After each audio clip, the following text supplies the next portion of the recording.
아리마대 사람 요셉은 예수의 제자이나 유대인이 두려워 그것을 숨기더니 2일 후에 빌라도에게 예수의 시체를 가져가기를 구하매 빌라도가 허락하는지라. 이에 가서 예수의 시체를 가져가니라. 일찍이 예수께 밤에 찾아왔던 니고데모도 몰약과 침향 섞은 것을 100리트라 좀 가지고 온지라. 이에 예수의 시체를 가져다가 유대인의 장로법대로 그 향품과 함께 세마포로 쌌더라. 예수께서 십자가에 못 박히신 곳에 동산이 있고 동산 안에 아직 사람을 장사한 일이 없는 새 무덤이 있는지라. 이날은 유대인의 준비일이요 또 무덤이 가까운 고로 예수를 거기 두니라.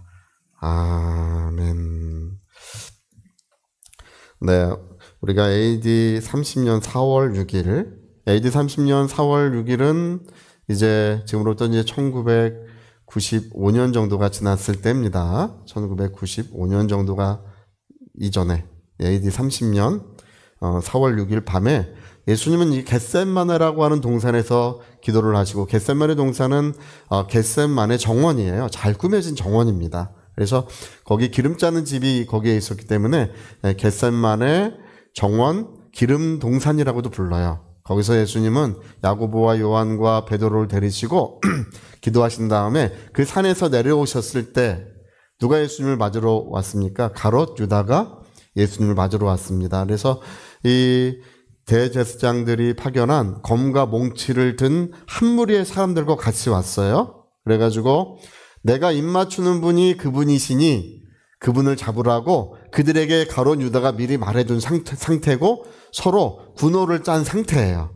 그래서 예수님이 내려오시자마자 그 손을, 예수님의 손을 붙들고 가롯 유다가 입을 맞추었습니다. 그래서 그때 입을 맞추었을 때 예수님 말씀하시기를 유다야 내가 입맞춤으로 나를 파느냐 이렇게 말씀하시죠. 예. 그리고 그 검과 몽치를 가지고 온 충악한 사람들이 예수님을 둘러싸고, 그리고 이제 예수님을 붙들어다가 그날 이제 4월 6일 밤에 어디로 데려가냐면 예수님을 예루살렘 성전, 그 가야바의 법정이라고도 부르고 산헤드린 법정이라고도 불러요. 거기는 70명의 재판관이 있어요. 예. 이 70명의 재판관은 이제 대제사장, 율법사들, 그리고 이스라엘 장로들로 구성된 70명의 재판관들이 예수님을 기다리고 있습니다. 그래서 거기서 이제 밤새도록 재판을 받는 이야기가 마태, 마가, 누가, 요한복음에 잘 기록이 되어 있습니다. 여러분, 밤새도록 재판받을 때 예수님에게 어떤 죄를 찾을 수 있었나요? 네, 어떤 죄도 찾을 수 없었습니다. 아무리 신문을 해도 이 사람은 이 말하고 저 사람은 저 말하고, 그래서 예수님을 가운데 무릎 꿇혀놓고 그렇게 그 밤이 맞도록 밤새도록 신문을 했는데 어떤 죄도 찾지 못했습니다. 근데 이제 이들은 이미 그들 마음에는 예수님을 죽이기로 결정을 하고 있었어요. 그래서 그 밤이 다 지나고 나서 새벽이 올 때 사형 판결을 했습니다. 그래서 아무 죄도 없는 분을 사형 판결을 해가지고, 근데 이스라엘 사람들은, 이 유대인들은 사형 판결은 할 수 있는데 그거는 총독에게 확인을 받아야 되고 로마 사람들만 형을 집행할 수가 있어요. 그래가지고 이제 닭이 울 무렵이면 주로 언젠가요? 한 5시? 3시요?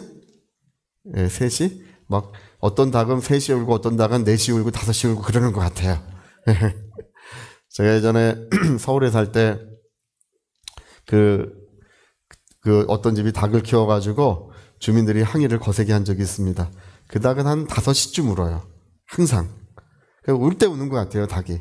근데 너무 심하게 울어가지고, 예. 근데 하여튼 닭이 울고, 그리고 아직 동이 터올 무렵에 이제 이 70명의 그 산헤드린 재판관들은 예수님을 이끌고 누구를 찾아가냐면 로마 총독을 찾아갔어요. 빌라도죠. 빌라도를 찾아가가지고 이 빌라도가 이제 그날 아침에 굉장히 당황하고 깜짝 놀랐을 것 같아요. 예, 아직 아침도 되기 전인데, 아직 이른 새벽인데 찾아와가지고 이 사람은 굉장히 큰 죄를 지은 사람이니까 사형 판결을 해달라고, 오늘 사형을 시켜달라고 예수님을 끌고 왔던 것입니다. 근데 이제 이 사람들이 고발하는 죄목은 다 새빨간 거짓말이에요. 예, 뭐 예수님은 밀란을 일으키려고 한다. 그게 첫 번째고, 두 번째는 세금을 내지 말라고 했다. 그래서 세금이 줄어들 우려가 있다. 세 번째는 자기를 왕이라고 했다. 그래서 황제가 되려고 한다. 뭐 이런 식으로 죄를 꾸며가지고 다 거짓말입니다. 그래가지고 이제 빌라도가 신문을 하지 않습니까? 여러분, 빌라도가 신문을 했는데 죄를 찾았나요? 어떤 죄도 찾지 못했습니다. 신문을 시작할 때 그 아내가 사람을 보내왔어요. 뭐라고 보내왔냐면, 내가 이 사람 때문에 간밤에 꿈에 굉장히 괴로웠습니다. 이 아무 죄도 없는 사람에게 함부로 하지 마시라고. 그 아내가, 지금도 마찬가지지만 옛날에도 아내가 무서워요. 할렐루야. 아내가 원래 무서워. 예? 그래가지고 아내가 꼼짝 없는 거예요. 그래서 빌라도가 풀어주려고 했는데 아무 죄도 없으니 나는 이 사람을 놓겠노라 이렇게 풀어주려고 했더니, 이제 그 70명의 그 사내들인 공회의 그 재판관들이 뭐라고 말하냐면, 그 로마법에는 이 사람에게 죄가 없지만 우리의 법에는 이 사람은 죽일 죄가 있다 이렇게 주장을 합니다. 그래가지고 그날에 이제 예수님을 그 예루살렘의 헤롯 안티파스라고 하는 갈릴리의 분봉왕이 거기 와 있었어요. 예수님이 갈릴리 사람이니까 빌라도가 자기가 그걸 책임지기 싫으니까 그 헤롯 안티파스에게로 이제 예수를 보냅니다. 보냈다가 헤롯도 이제 유대한 선자가 있다는 말을 듣고 구경하려고 이렇게 예수님을 만났는데, 아무리 이것저것 물어봐도 재미난 게 없으니까 다시 헤롯이 빌라도에게 돌려보내요. 그래서 빌라도가 두 번째 예수님을 놓으려고 합니다. 뭐라고 그러냐면, 이 사람을 때려서 놓겠노라. 때려서 놓는 것도 잘못이죠. 아무 죄도 없는데. 근데 때려서 놓겠노라고 합니다. 근데 이 사람들을 선동해서 십자가에 못 박으라고 막 그때부터 소리를 지르기 시작하는 거예요. 그리고 이제 세 번째는 뭐라고 하냐면, 이 사람을 그 유대의 유월절이면 한 사람을 놓아주는 법이 있는데, 바라바라고 하는 흉악한 강도가 있었어요. 이 사람 많은 사람을 죽인 사람이에요. 바라바를 놓아주랴 아니면 예수님을 놓아주랴. 예수님을 놓아주기 위해서 물어본 거예요. 물어봤더니 누구라고 합니까? 온 백성이 다 같이 소리 질러서 바라바를 놓아주라. 예수는 십자가에 못 박혀야 하겠는지라 하면서 막 소리를 질렀습니다. 그래가지고 이제 막 밀란이 일어날 막 위기에 처해가지고, 그때 당시에는 순례객들이 예루살렘을 가득 메우고 있었을 때예요. 그래가지고 이제 너무 많은 인파가 거기 몰려 있었기 때문에 이제 어쩔 수 없이 예수님을 십자가에 못 박히도록 넘겨주는 이야기가 이제 성경에 기록이 됩니다. 근데 그게요, 예수님이 십자가에 못 박힌 시간이 언젠가요? 여러분 기억하십니까? 아침 9시예요. 9시. 그러니까 그날 새벽부터 아침 9시까지는 굉장히 모든 일이 급박하게 일어났던 거예요. 예수님이 골고다 언덕에 십자가를 지고 올라가는 시간까지 계산을 하고, 채찍 맞고 조롱하고 십자가를 지고 올라가는 계산까지, 그것까지 다 계산을 하면 주로 7시 반, 7시 뭐 그쯤에는 모든 판결이 다 끝이 난 거예요. 아주 굉장히 급박했던 것입니다. 그래서 이제 40에 나가면 매를 맞으시고, 그 다음에 십자가를 지고 골고다 언덕으로 올라가셔서 손과 발에 못을 박혀서 예루살렘 거리가 다 내려다 보이는 언덕 위에서 예수님은 높이 십자가에 매달리셨습니다. 그게 이제 오전 9시의 일이에요. 네. 그리고 이제 그 예수님이 못 박혀 있는 시간은 단 6시간이었습니다. 그래서 3시까지. 여러분, 이 3시가 굉장히 중요해요. 왜 3시까지냐 하면 뭐가 다가오고 있습니까? 유월절이 다가오고 있기 때문에. 그러니까 로마 사람들이 원래는 이렇게 빨리 시체를 내리지 않아요. 빨리 내리지 않는데, 오늘 우리가 읽은 성경에도 그게 나와 있는데, 요한복음 19장에 그 이야기가 나와요. 그 위에 로마 사람들이 유월절에는 시체를 내리지 못하니까 유월절 동안 계속 시체를 십자가에 못 박혀 둘 수가 없으니까 오후 3시쯤 돼가지고 죽었나 안 죽었나를 그 세 사람의 십자가에 못 박힌 사람들을 확인했던 거예요. 그래서 두 사람은 다리를 꺾어서 확인했는데, 예수님에게 이르러서는 다리를 꺾지 않고 창으로 아래에서 위로 심장을 찔러가지고 옆구리를 찔러서 죽었는지를 확인했다고 성경에 기록되어 있습니다. 그래서 세 사람이 다 죽은지를 확인하고 십자가를 해서 세 사람을 내렸던 것이 이제 그 오후 3시쯤 됩니다. 그 오후 3시예요. 그리고 그때 이제 예수님이 십자가에 내려왔을 때 그 밑에 마리아가 있었죠. 그렇죠? 마리아? 우리 지금까지 이제 유명한 미술 화가들 중에는 이 십자가에서 내려오신 예수님을 품에 끌어안고 이렇게 그 슬픔에 잠겨 있는 마리아의 모습을 그리기 위해서 노력했던 화가들이 굉장히 많아요. 그리고 유명한 작품들이 많이 있습니다. 그러나 어떤 그림도 그 마리아의 슬픔을 다 표현할 수 없다고 이렇게 이야기를 하고 있습니다. 이제 아무 잘못이 없는 정말 너무나 사랑하는 아들을 이제 품에 안고 그 죽음을 슬퍼하고 있는 그 마리아의 그 모습에서 온 인류의 그 어떤 슬픔, 우리 인류의 어떤 그런 아픔을 그걸 우리가 거기서 발견하게 되는 것입니다.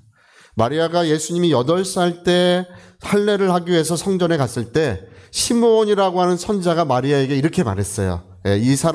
이 아이는 비방을 받는 표적이 되기 위해서 세움을 받았는데 이 아이 때문에 칼이 내 마음을 찌르듯 하게 될 것이라고 이렇게 그 선지자가 미리 예수님 난지 8일 때 그런 예언을 했었는데 정말 그 예수님 십자가에 못 박혀 죽으신 예수님을 품에 안고 슬퍼하는 그 마리아의 마음이 마치 칼로 마음을 찌르듯 하는 그 말씀이 그대로 이루어지는 바로 그 시간이었습니다. 그러니까 우리는 우리의 구세주이시고 우리의 창조자이시지만 마리아에게는 사랑하는 아들이에요. 낳았고 품에 키웠던 사랑하는 아들입니다. 그래서 사랑하는 만큼 슬픈 거예요, 원래가. 슬픔과 사랑이 하나가 되어서 품에 안고 있었던 그 장면이 이제 미술사에도 굉장히 유명한 그런 그림들로 이렇게 많이 남아 있습니다. 그리고 이제 예수님은 여러분 오늘 우리가 읽은 말씀은 뭐냐면 아리마대 사람 요셉이 빌라도를 찾아가 가지고 시체를 달라고 합니다. 왜 시체를 달라고 하냐면 안식일 전에 빨리 예수님을 장사를 지내야 돼요. 시간이 많지 않아요. 안식일이 시작되면 장사를 지낼 수가 없습니다. 그래서 이제 예수님을 빌라도 그 아리마대 사람은 존경받는 공회원이고 하나님의 나라를 기다리는 사람이라고 이렇게 성경에 기록되어 있습니다. 존경받는 공회원이고 하나님의 나라를 기다리는 자라. 빌라도를 찾아가서 시체를 달라고 합니다. 그래서 예수님의 시체를 가져다가 이제 향품을 넣고 유대인의 법대로 이제 싸가지고 무덤에 예수님 무덤에 이렇게 안치했을 때가 이제 6시 전이에요. 아마 5시나 6시 사이였을 것 같아요. 할렐루야. 여러분 이 시간이 왜 중요하냐 하면 여러분 창세기 1장에 이렇게 기록이 되어 있죠. 2장 2절에 뭐라고 기록되어 있냐면 하나님께서 6일 동안 세상을 창조하시고 제7일에 모든 일을 마치고 안식하시니라. 할렐루야. 6일 동안 모든 만물을 창조하시고 제7일에 이르러서는 모든 일을 마치시고 안식하시니라. 예수님도 그러셨던 것입니다. 예수님도 여러분 십자가와 부활 사이에는 뭐가 있습니까? 안식일이 있어요. 예수님도 모든 일을 마치시고 그 시간에는 안식하셨던 거예요. 세상은 혼란스럽고 두려움에 빠지고 그리고 정말 이제는 아무 소망이 없어진 것 같은 그런 어려움이 있었어요. 그러나 예수님 무덤 안에서 고요히 잠들어 계십니다. 할렐루야. 마귀는 우리가 승리했다. 마침내 예수님을 무덤에 가두었고 컴컴한 어둠 속에 가두었다고 마귀는 그렇게 생각했을 것 같아요. 그렇습니다. 마귀는 예수님을 컴컴한 어둠 속에 가두었습니다. 무덤 속에 가두었습니다. 여러분 빛과 어둠은 항상 대치하고 있고 그 다음에 죽음과 생명은 항상 마주하고 있어요. 이게 예수님의 무덤 속에 들어간 것은 빛과 생명이 또 어둠과 빛이 마주하고 있는 거예요. 근데 마치 어둠이 승리한 것 같고 마치 죽음이 승리한 것 같은 바로 그 시간, 모든 소망이 사라진 것 같은 그 시간이 뭐냐 하면 예수님이 무덤에 계셨을 때입니다. 예. 그러나 여러분 어떻습니까? 예수님 무덤에 계신 시간은 약 36시간이에요. 할렐루야. 안식일이 지나고 무덤을 찾아갈 수 있는 가장 빠른 시간이 이제 주일날 새벽입니다. 주일날 새벽. 주일날 새벽에 갔더니 예수님이 거기 계셨습니까? 예, 돌은 옮겨져 있었고 무덤은 비어 있었더라. 거기에 천사가 있어서 물어봤어요. 어디 가셨는지 물어봤습니다. 성경에 기록된 대로 그는 다시 살아나셨다는 것입니다. 여러분 모든 죽은 자 가운데서 성경은 예수님이 스스로 살아났다고 하는 성경 구절은 한 구절도 없어요. 모든 성경 구절은 하나님께서 그를 다시 살리셨다고 되어 있습니다. 누가 살리셨다고요? 하나님께서. 마귀는 어둠에 가두었습니다. 무덤에 가두었습니다. 자기는 승리했다고 생각했지만 하나님은 모든 죽은 자 가운데서 그를 다시 살리심으로써 어둠을 벗어버리시고 그 무덤을 벗어버리시고 예수님은 부활하신 것입니다. 여러분 예수님이 부활하신 이 기쁨과 소망이 우리에게 얼마나 큰 위로가 되는지 모릅니다. 얼마나 큰 소망이 되는지 모릅니다. 1960년대 1967년에 6월 30일에 불과 17살의 운동선수인 조니 에릭슨이라고 하는 여성 운동선수인데 이제 다이빙을 하다가 잘못돼가지고 이 목 아래로 전부 다 마비가 됐다 그래요. 그래서 전신이 마비된 그녀는 쓰라림, 좌절, 원망과 분노, 심지어 자살하고 싶은 충동에 휩싸였는데 좋지 않은 모든 감정에 휩싸였다는 것입니다. 그래서 재활훈련을 하고 치료를 하는 중에 부모님과 자매들과 친구들의 열렬한 후원을 통해 점차 깊은 블랙홀에서 이제 빠져나올 수가 있었다고 이렇게 이야기를 합니다. 그 변화의 중심에는 성경을 재발견한 일이 있었다고 이렇게 말을 하는데 이제 뭐라고 말하냐면 이 자매님 뭐라고 말하냐면 그녀는 자기처럼 움직일 수 없이 모든 것이 마비된 채 십자가에 못 박히신 예수님을 바라보면서 큰 위로를 얻었대요.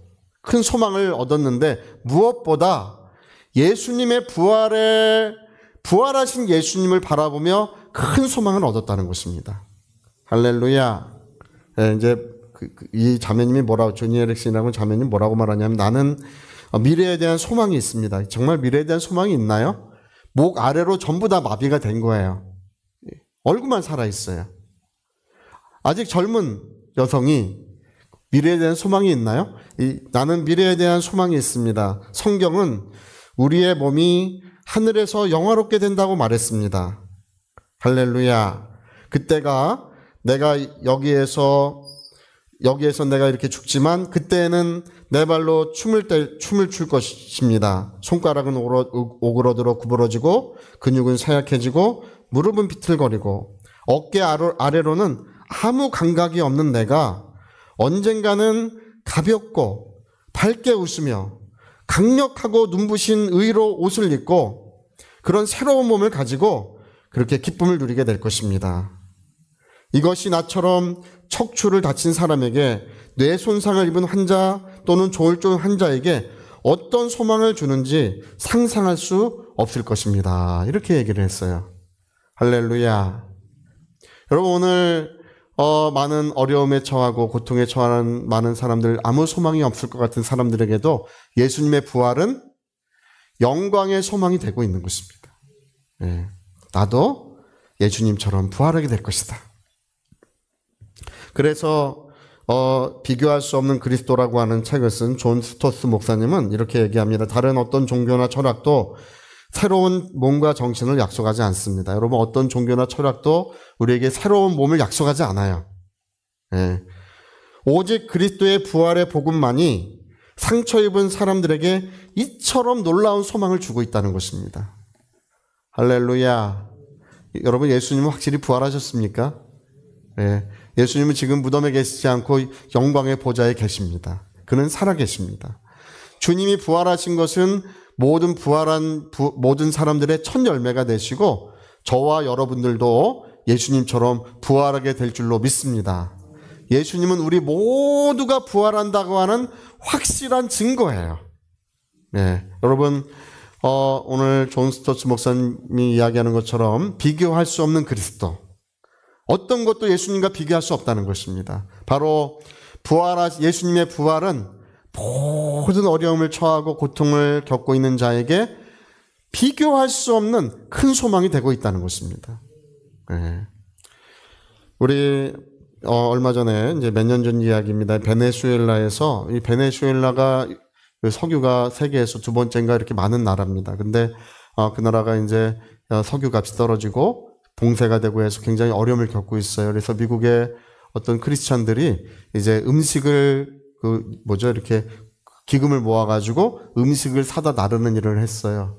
음식을 사다 나르는 일을 했는데 아마 그 베네수엘라의 유정자들이 그게 굉장히 못마땅했나 봐요. 아주 그 마음에 눈에 가시처럼 그렇게 여긴 것 같아요. 그래서 이 사람들을 체포해다가 그래서 이렇게 고문도 하고 죽여서 쓰레기처럼 버렸습니다.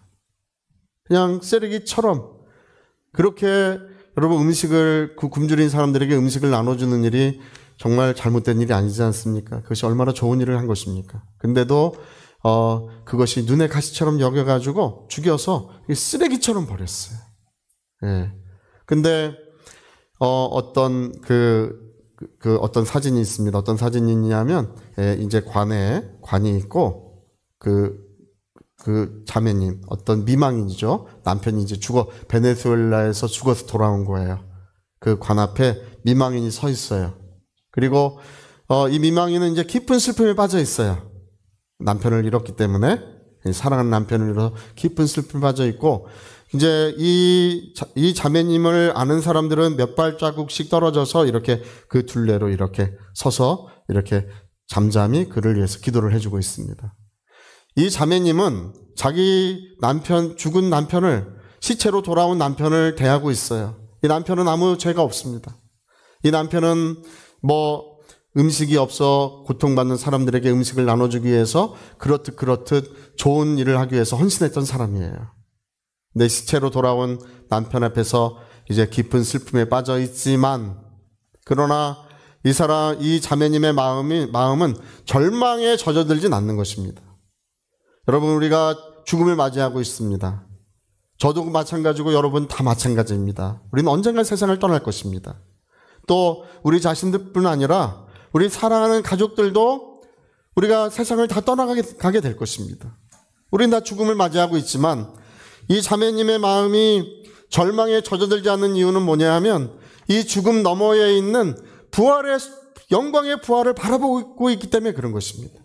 그 너머에 있는 예수님의 부활과 또 우리 모든 성도들의 생명의 부활을 바라보고 있기 때문에 결코 이 자매님의 마음은 절망에 젖어들지 않는 것입니다. 사랑한 만큼 슬퍼할 수는 있어요. 또 그리고 많은 눈물을 흘릴 수는 있습니다. 그러나 주님, 우리는 부활의 약속을 바라보고 부활의 날을 우리는 바라봅니다. 여러분, 제가 얼마 전에도 이렇게 아침에 일어날 때 이제 꿈을 꾸고 이렇게 일어날 때 정말 너무나 슬퍼가지고 한 30분 동안 이렇게 눈물을 주체할 수 없었던 적이 있습니다. 사랑하는 가족들을 잃고 떠나보내는 그런 사람들이 너무 이렇게 안타까워요. 안타깝지만 여러분, 오늘 하나님이 우리에게 주신 약속이 있습니다. 하나님이 우리에게 주신 약속은 바로 예수님이 그 무덤에서 그 어둠을 벗어버리시고 무덤을 벗어버리시고 부활하신 것처럼 우리 모두가 영광의 부활의 날이 있다는 것입니다. 그날에 눈이 보이지 않는 분도 눈이 보일 것이고, 손이 없는 분들도 손이 있을 것이고, 다리가 없는 분은 다리가 생길 것이고, 그리고 이렇게 몸이 다 늙어서 주름이 많지만 그날에는 가장 아름다운 모습으로, 가장 복된 모습으로 부활하게 될 줄로 믿습니다. 할렐루야. 여러분, 오늘 우리는 이 땅에 사는 동안에 우리는 여전히 어둠을 마주하고 있고, 여전히 우리는 죽음이라고 하는 것을 마주하고 있지만, 그러나 우리는 그 너머에 빛 되신 예수, 생명 되신 예수님을 바라보고 우리는 영광의 부활의 날을 바라보며 신앙생활을 하고 있습니다. 여러분, 우리가 슬퍼할 수 있지만 절망하지 마시고, 또 때로는 눈물을 흘릴 수 있지만 그러나 영광의 소망의 날을 바라보시며 승리하는 신앙생활 하시기를 예수 이름으로 축복합니다. 할렐루야. 우리 오른손에 주먹 꽉 쥐시고 내 영혼아 부활의 날을 바라보자. 우리 두 번만 해봅시다. 시작. 내 영혼아 부활의 날을 바라보자. 내 영혼아 부활의 날을 바라보자. 아멘. 자, 우리 다 같이 기도하시겠습니다. 우리 기도하실 때 우리는 그 너머를 바라봅니다. 우리 앞에는 죽음이 있습니다. 우리 앞에는 어떤 절망스러운 순간이 있습니다. 또 우리 앞에는 어둠이 놓여져 있습니다. 그러나 우리는 그 너머에 있는 것을 바라보고 있습니다. 모든 죽은 자 가운데 부활하신 예수님, 마귀는 그분을 어둠에 가두었지만, 무덤에 가두었지만 주님은 결코 거기 계시지 않습니다. 무덤을 벗어버리시고 모든 어둠을 벗어버리시고 부활하신 예수님처럼 저와 여러분도 영광의 부활을 경험하게 될 것입니다. 주님, 우리가 그날을 바라며 신앙생활하게 도와주십시오.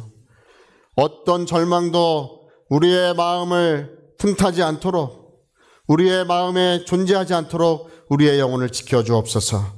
우리 위하여 같이 기도하시겠습니다.